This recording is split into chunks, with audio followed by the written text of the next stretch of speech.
Good afternoon, ladies and gentlemen. My name is Garo Yeknukyan. I'm a council member of the National Democratic Alliance. My guests today are council members of National Democratic Alliance, Ara Papyan, also an ambassador, and Garekin Chukazyan.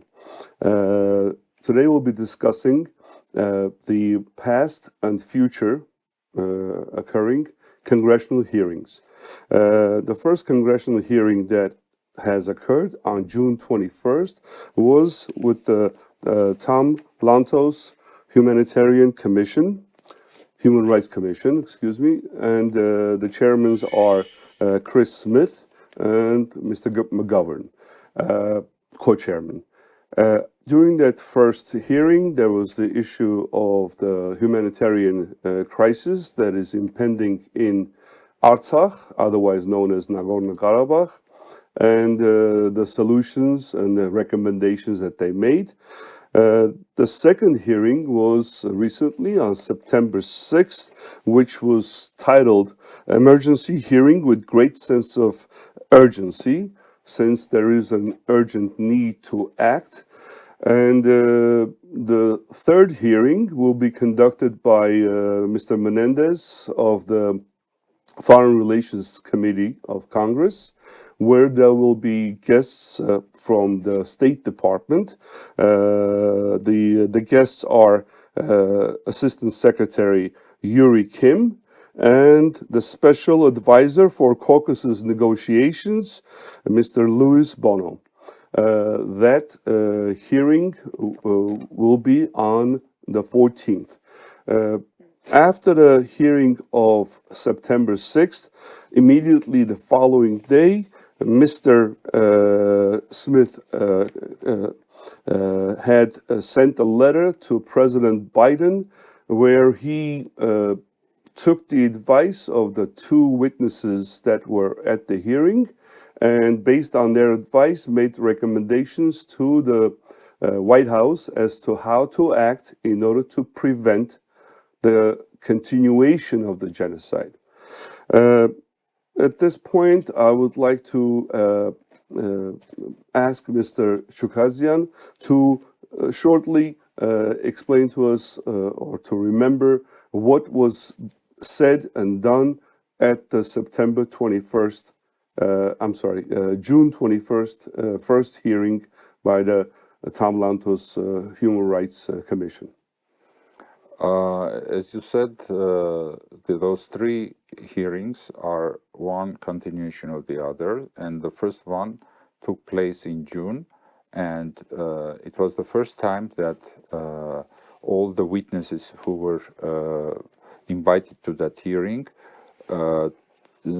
agreed that there is a genocide danger in Nagorno-Karabakh, and that was the main issue during this hearing. They decided that there had to be another continuation to this hearing, but in September there was an emergency meeting because initially it was planned to gather convey the hearing in October, in the beginning of October, but because of their situation in Karabakh, they decided to have this emergency meeting, and two witnesses were invited. Mr. Luis Moreno Ocampo, who is very high-ranking, who was chief prosecutor in International Criminal Court, and he was dealing with the worst crimes, genocidal crimes, which happened from 2003 to 2012, if I'm not mistaken, in different countries, especially in Africa, and Libya also was there, Muammar Gaddafi, and Sudan and Ivory Coast. So he is one of the most prominent experts in with his practical and theoretical knowledge of genocide. And in the beginning of August, he issued his personal report where he stated that the genocide has been started in Nagorno-Karabakh. So it was a different statement compared to the first hearing. And interestingly enough, Tom Lantos's Commission on Human Rights invited this particular specialist as a witness to congressional hearing, along with another high-ranking professional from Columbia University, where there is a special center established for atrocities in Artsakh. They are gathering cases, different cases, which are proving that this is happening right now.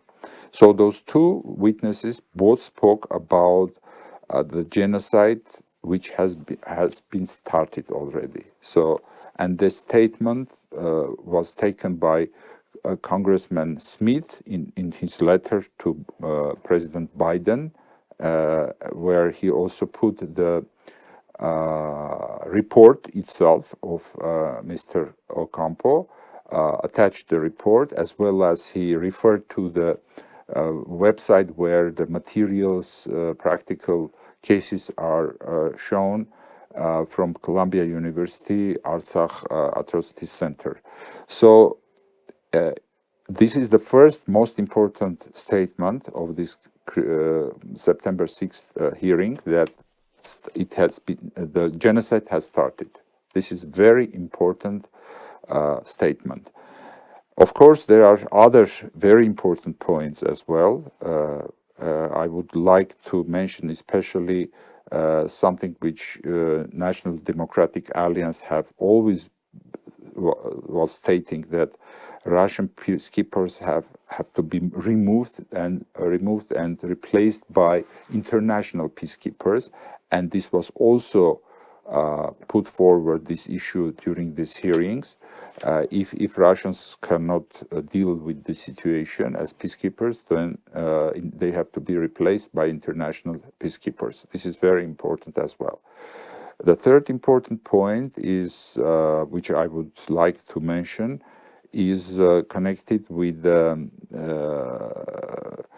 statement that Ilham Aliyev can be charged and prosecuted as international criminal, but however, given that it will take time for this case in international courts, so political steps have to be taken first of all, and most important one of the most important political steps is to give means to Armenians to defend themselves, as it was stated in David Phillips' statement, which means we are speaking that Mr. Phillips advises United States government to directly arm Armenians to defend themselves against the genocide that is happening. The other important point, which is worth mentioning, is connected with Turkey. That Turkey, David Phillips said that the United States doesn't need Turkey as much as Turkey needs United States to reintegrate themselves into the Western nations. So this is also political, very important statement which we heard during these congressional hearings. There were very many other interesting points about which we will speak today, and especially they have been reflected in the letter of Mr. Smith to President Biden. But let's speak about this later. Yeah. At this point, I would like to quote some statements that were made during the September 6th hearing, because those statements were a compilation of a legal case, the way the case was built. Because what this hearing concluded is that there has to be an immediate action. And the way they explained that the immediate action has to be is because the genocide has already occurred. one type of genocide. So It's happening. It's happening. So on September 6th, Representative Chris Smith of Republican New Jersey accused the government of Azerbaijan of committing genocide against Armenian Christians in disputed territory in the country. Please note that he mentions disputed territory. Smith said during the hearing that the blockade already fits the definition of genocide, and he criticized the inaction of President Biden administration and pondered whether there is in our own government any true will to help. So he's questioning whether our government, the US government meaning, is willing to help. Whatever we think of the goal of integration into Azerbaijan, what is totally and absolutely unacceptable is to achieve that through genocide, Smith said. The government of Azerbaijan has never worked toward a solution that would address the fears of the Armenians of Nagorno-Karabakh that integration really meant that they would be genocided or ethnically cleansed. This horrible crime, the crime of genocide, was planned, tested, and imposed by the government of Azerbaijan. Just want to repeat again, it was planned, tested, and imposed by the government of Azerbaijan. That is to say, the President Aliyev, who rules Azerbaijan with an iron fist as a dictator. We are going to introduce a new bill, said Mr. Smith, working on it right now, and I invite you to input for this content. So the whole intention of this hearing was to compile all the legal arguments and the facts in order for it to be presented in the bill that they will present in Congress soon. It would be Nagorno-Karabakh Human Rights Act, that's the name of the bill that they're going to introduce, and the sooner we can get the written that when we are working on it already and on the floor of the House and the Senate, and the president is clearly on record, President Biden is clearly on record, to trying to speak out boldly, concisely, and accurately as to what is going on. So the demand is for President Biden to speak boldly, concisely, and accurately. Luis Moreno Ocampo, the former prosecutor of the International Criminal Court, released his personal expert opinion on August 7th. So the first opinion was on August 7th, so a month later is this hearing. He applied the Convention on the Prevention and Punishment of the Crime of Genocide, Article 2C of the Convention, and pointed out that it provides that genocide constitutes, quote unquote, deliberately inflicted on a group conditions of life calculated to bring about their destruction, and he showed that all the elements of that crime were actively present in early August. So Mr. Ocampo fixes August as the point where all the details, legal and factual, are present. He concluded that there is reasonable basis to believe that a genocide is being committed against Armenians living in Nagorno-Karabakh in 2023, and emphasizing that under Genocide Convention, all states have a duty to prevent genocide. The duty to prevent genocide is part of the convention. David Phillips, adjunct professor of Georgetown University and director of Columbia University Artsakh Atrocities Project. Please note that it's mentioned Artsakh Atrocities Project and not Nagorno-Karabakh. Testified on facts relevant to the gathering of the intent of the government of Azerbaijan, including as available on the webpage Atrocities Artsakh. Webpages Atrocities Artsakh is so that he presented the facts that shows intent. Phillips said during the hearing that there is no question that Azerbaijan's blockade of resources into Nagorno-Karabakh is intended to be genocidal. These actions are meant to erase the Armenian physical, religious, and cultural presence in Artsakh and eventually Republic of Armenia.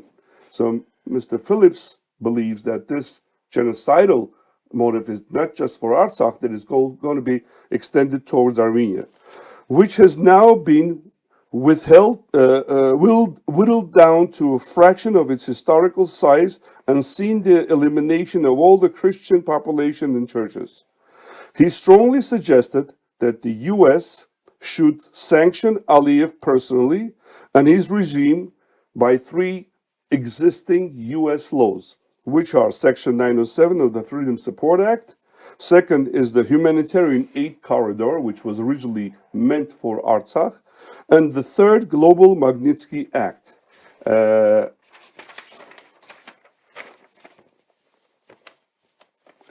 Mr. Phillips stated that it just takes political will to exercise them. That's all is needed. Because the laws are there, there is no need to change the laws. It just takes political will. By being silent, Mr. Phillips continued, by not acting, the Biden administration is making a statement that it values Azeri oil and gas more than it does the lives of Armenians in Artsakh. So my advice would be, if these guys are coming to New York, speaking about the Azeris, to General Assembly, which is going to be held soon, send a paddy wagon. Paddy wagon is that police paddy wagons, and take to the JFK airport, lock them up, and put them in the Manhattan County Jail. So Mr. Phillips believes that that's what should be done with Aliyev and his cohorts who will be attending General Assembly. Mr. Papian, based on what I just quoted from the September 6th, what is your conclusion or your opinion? We were speaking on this case for weeks or months, and I was telling that diplomacy is not something with big steps. It needs continuous small steps. What is going on and was going on for which it's building an evidence body for charging and prosecution of Aliyev. Because it's clear that Mr. Chukazyan already mentioned that on June 21st, already they spoke about violation of human rights, crimes against humanity, and some suggestion of prosecution of Aliyev. He was compared by Saddam Hussein and so on.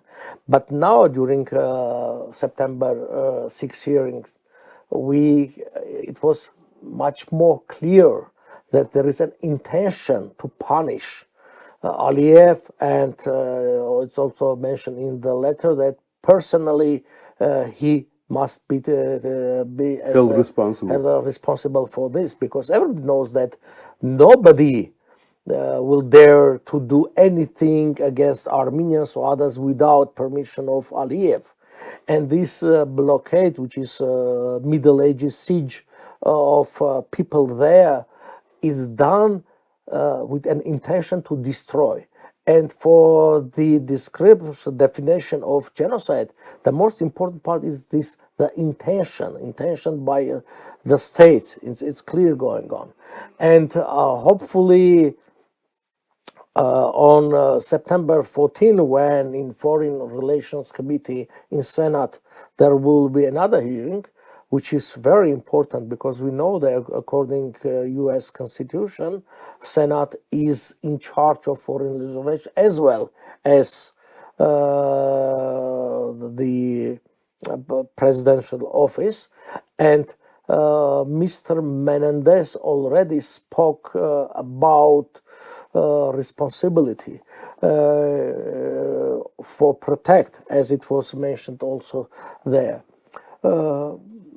And also, I would like to underline that the media field has been changed. We can read a lot of articles, local reports about Karabakh, about the situation, the grave situation there. It's very important because in the democracy, media is playing a definitive role, and people cannot just ignore what the public opinion speaks about. And it's very important and the suggestion to our diaspora and non-diaspora, our supporters, that they have to go on continuing their protests, their rallies, but to keep boiling all this, because if Azeris will do anything, they will do under very strong pressure, be it from state bodies or media bodies. So I'm hopeful that very soon there will be some kind of outcome of the solution. What Mr. Ocampo was emphasizing is that the genocide is already occurring right now. So he said there needs to be, first of all, to stop the genocide immediately, in order for this one type of genocide not to be transformed to the second type, which is the bodily and mental harm to the Armenians in Artsakh. Excuse me, I would like just to give some kind of explanation to our listeners that usually when people speak about genocide, they think that it's just killing the people. It's not just killing. Exactly. It's creation of a situation that harming mentally and physically a group of people because of their ethnicity. This is very important. Destroy the group identity. And starving them to death is genocide. It's genocide. Just the act of starving. Even when you create a situation that the rate of birth is dropping down, it's also kind of genocide. Yes. And Mr. Ocampo, as a prosecutor, he knows all these details, and his report was very important, because I'm sure that as witnesses, that 4 witnesses were during the first hearing, 2 witnesses were on September 6. All they were following the reports and the opinion of international humanitarian law experts, as well as prosecutors. This is very important part. And when people in Armenia, because of, I think it's more Russian propaganda, they say, oh, what they do is just they speak and not just its words. No, it's very important, because any action must be based on such hearings, evidences, and decisions. In democracy, you cannot have the situation when, like, Putin wakes up and said, let's attack a country or do something. No, in democracies, you need to build the case and do the action based on the cases. To follow on what you said, Mr. Papian, Mr. Ocampo stated the following. He said that now Mr. David Phillips has all the evidence collected. Mr. Ocampo has the legal basis and the arguments. That's also collected. So in a way, the legal case is ready.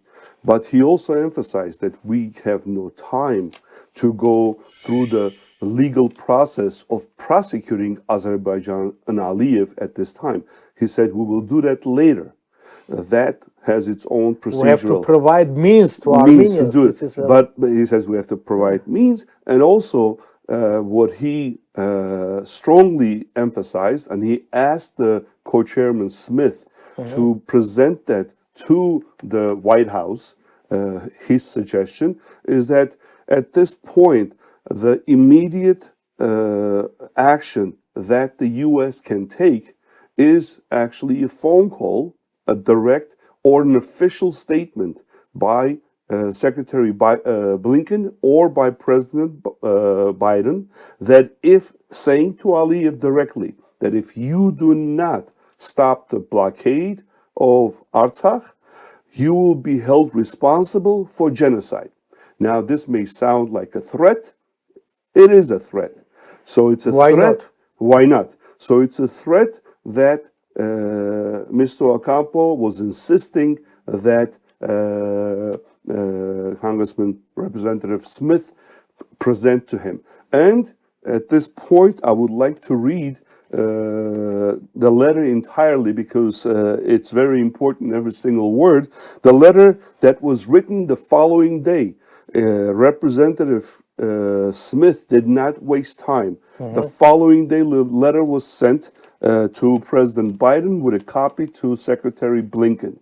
And I think based on this letter, also made the decision to have the Senate hearing of the Foreign Relations Committee, where the State Department officials, two of them, will be present, and they have to answer.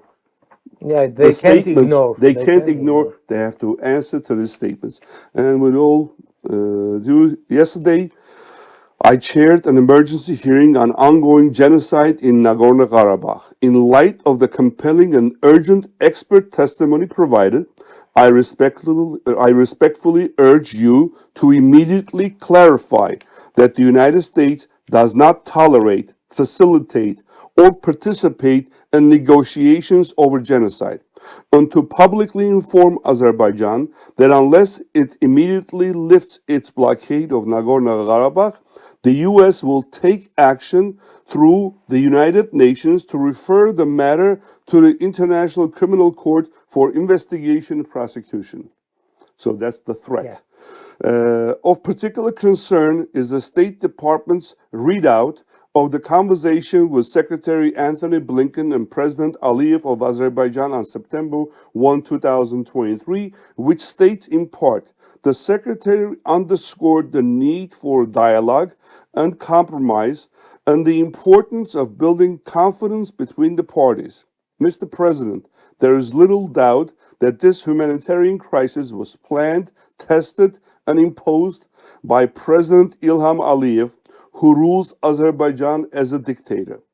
His record of human rights abuse is decades in the making, as I met with him in Baku in 2013 and 2014, arguing then about both his mistreatment and jailing of Azerbaijani human rights activists and abusive treatment of Armenian Christians. Thus, the encouraging compromise, the compromise is in quotes, the Secretary appears to facilitate Azerbaijan's use of genocide as a negotiating tactic. Negotiation may be needed to solve the differences between Azerbaijan and Armenians living in Nagorno-Karabakh, but genocide is an abuse impossible to ignore.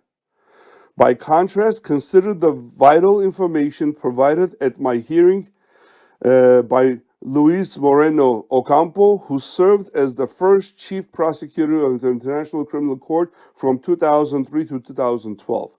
He had responsibility to investigate, charge, and prosecute some of the worst international criminals of that decade, including Muammar Gaddafi of Libya, Omar al-Bashir of Sudan, and Laurent Gbagbo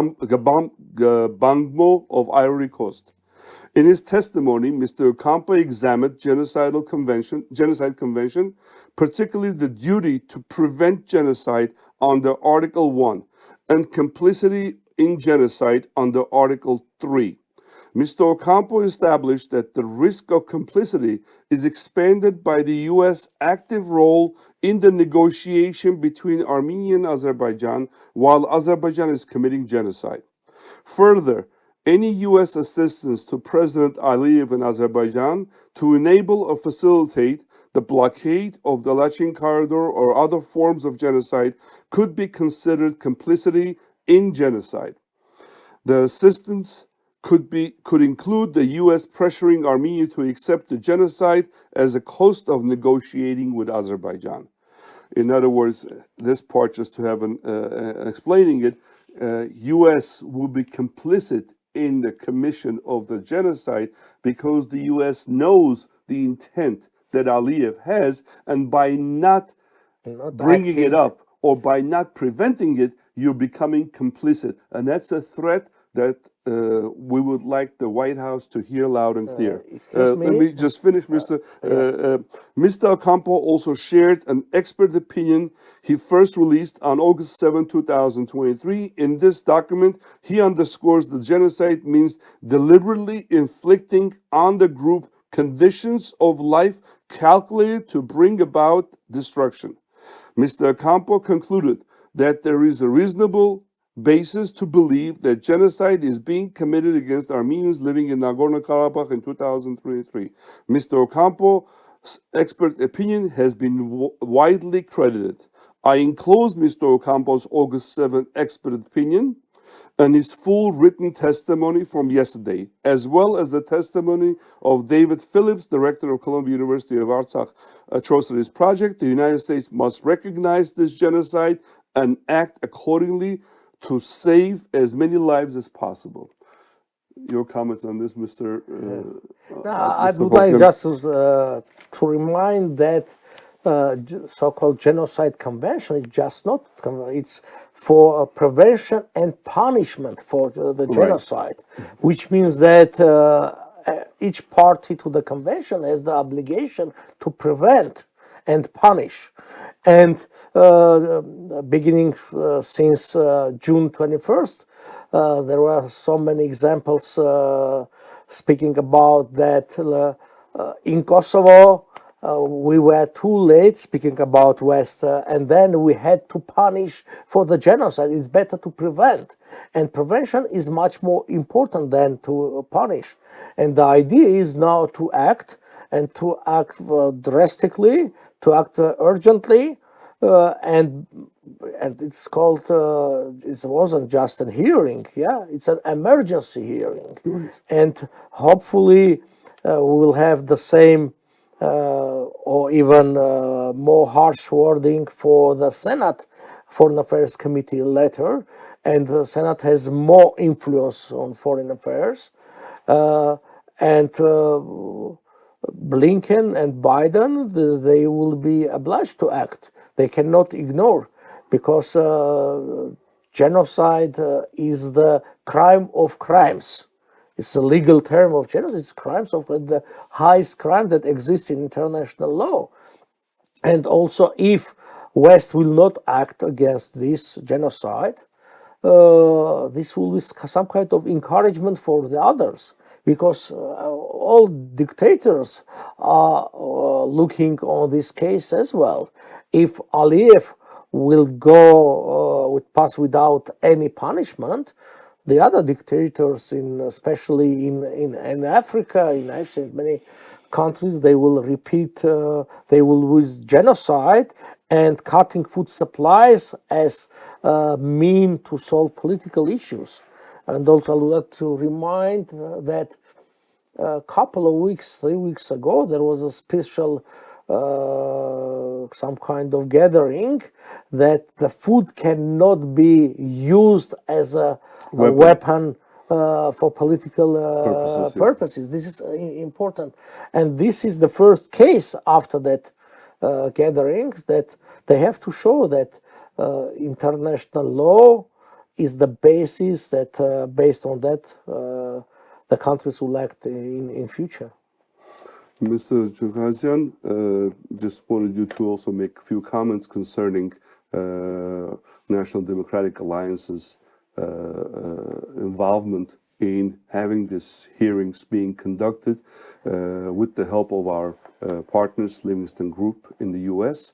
And I think it's no secret that a lot of the information that was provided to the committee was through our channels of communication. And in your opinion, what should we expect to happen on September 14th with the Senate's Foreign Relations Committee hearings? Yeah, it's very important to mention that National Democratic Alliance, through its lobbying organization Livingston Group, whom we have hired in Washington, have worked day and night through these months to prepare, to help prepare these hearings in Washington. and it's continuing work right now. And by the way, Mr. Smith's team have officially thanked Mr. Elias Gerasulis for his counsel and advice for the preparation of this meeting. So this is officially done. And besides that, it is very important that here in Armenia we are translating the hearings into Russian and Armenian languages, and hundreds of thousands of people have followed those hearings in through our channels, both hearings, and we are the only channel in Armenia who are translating this. There are other channels who have been transmitted the live hearings in Armenia, like First Channel or Factor and others, but nobody has translated. I'm wondering why they haven't taken like other channels. For example, there was what was the name? Oragir News. They retransmitted our channel's translation, and overall there were 70,000, more than 70,000 views that this channel has had. So I think it's very important to notice that National Democratic Alliance is the only organization which is not only trying to organize such kind of hearings and to have their say there. And one would expect the public TV and exactly. Radio Liberty, which is U.S. funded, should have at least done this, and they haven't. The public TV is working on the funds from the Armenian citizens, taxpayers, money. And they're not doing this. And I mean, logically, it's in the benefit of Armenia to Armenians to transmit this so the population understands what's going on, because most of the Armenians in Armenia don't speak English, and it's completely incomprehensible. Why would Radio Free Europe or Liberty Armenia do not do this on their own also, being funded by U.S. taxpayers? Exactly. Public TV and other public channels in Armenia, as well as Radio Free Europe, it's their duty to help Armenian citizens to make informed decisions in their life, and especially now that we are living in such a crucial time of our history, both in Armenia, including Artsakh, because this is very serious. If at such a high-ranking place like United States Congress, very serious people, the highest professionals in genocide practice, are gathering and stating that there is a second genocide of Armenians happening right now, and Armenian public TV is not translating the full hearings into Armenian, or at least using our translation to show to the whole general public what is happening to us. This is very serious, and they are in fact, not only United States administration has to be threatened by complicity to the genocide, but our government is also complicit. Is complicit in not informing and not preventing, because our citizens also could prevent this if they are prepared for that. But our citizens are not informed cannot make informed decisions. This is not, we can say, it is not a democracy. If there is no free speech where you have diversity of opinion, and here we see that our only channel is the only way of informing, which we have limited audience. 100,000 is not enough, and this is very important to notice what is happening right now inside Armenia. And coming to your second part of your question of September 14th, again we have to state that this is an emergency meeting. In another congressional commission in this time of international relations, Senate, which is foreign relations, which is responsible for overall Congress and Senate. Policy. So in this case, we have a very important hearing coming this week, and again, I urge Armenian public TV as well as other colleagues from other channels at least to take our translations and to use that in their broadcasting, so more people will be informed what is happening. What can I say about this?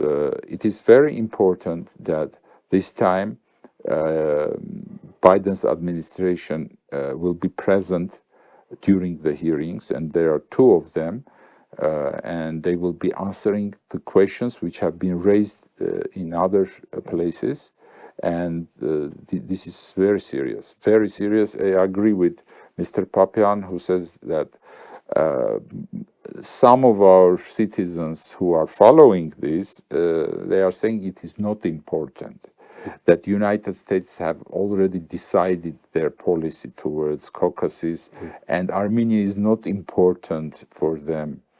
You know, this is sud.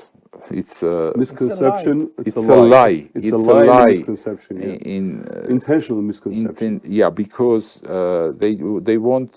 It's a form of psychological warfare to destroy our people's ability to resist.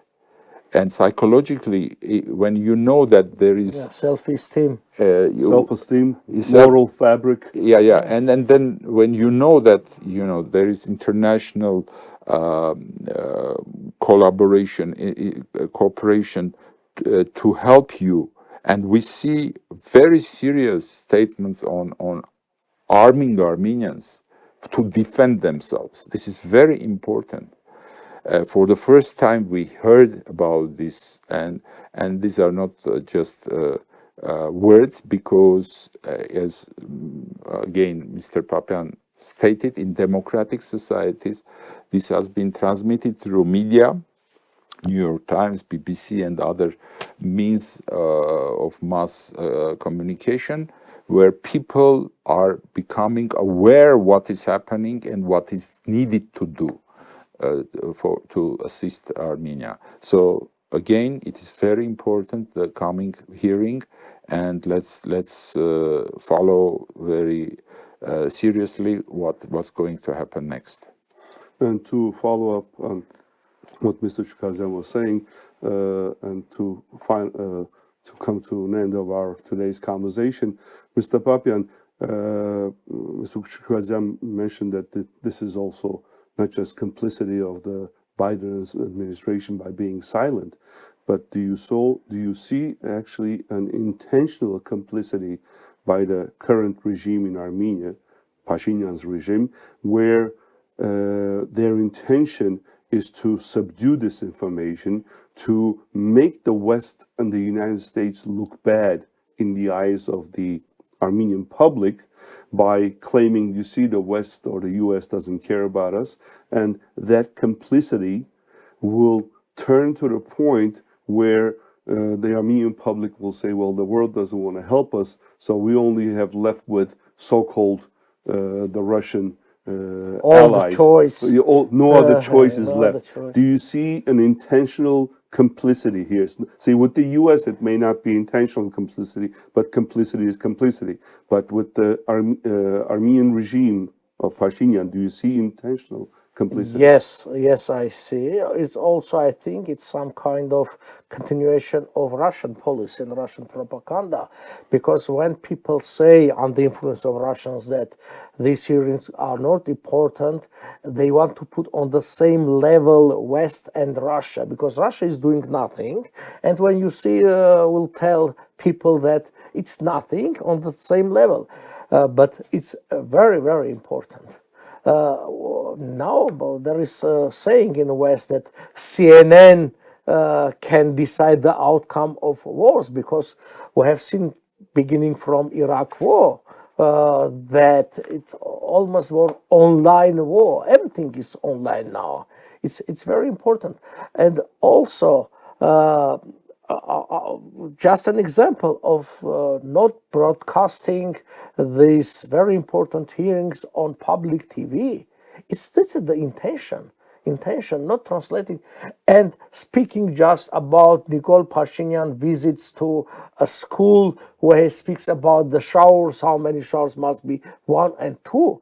This is our public TV. The policy of public TV is worse than used to be.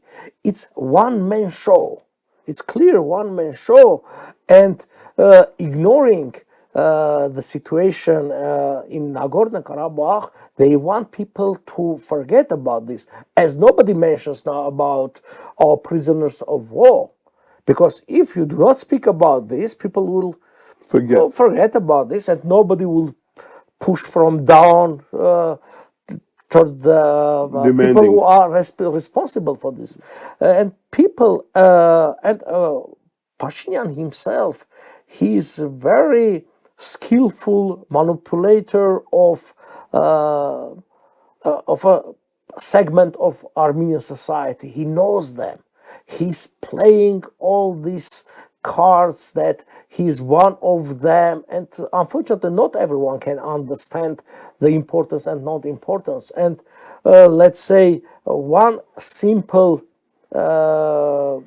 case, just so-called Russian support, they want to show, they can show on TV and blow up as very important, and they will downgrade the importance of such hearings. But anyway, I am hopeful that because of our such programs, our explanation, people step by step will understand that to do very bold steps in policy, you need to prepare that based on law, based on domestic or international law, and build the case. Build the case based on facts. Yes. Okay, I thank you very much, gentlemen, for today's discussion. And I hope that after some time, some years, when people will be looking back to the situation in Armenia right now, they would be amazed, Armenians especially, that having a statehood, Armenian government was complicit in the genocide. In a genocide of Armenian population. It will be unimaginable for them how this could happen to Armenians who have had first genocide. I think the title of our discussion today is Armenian Pashinyan's regime's complicity in the genocide of Armenians. Something like that. Yeah. Thank you, gentlemen. Thank you. You're welcome.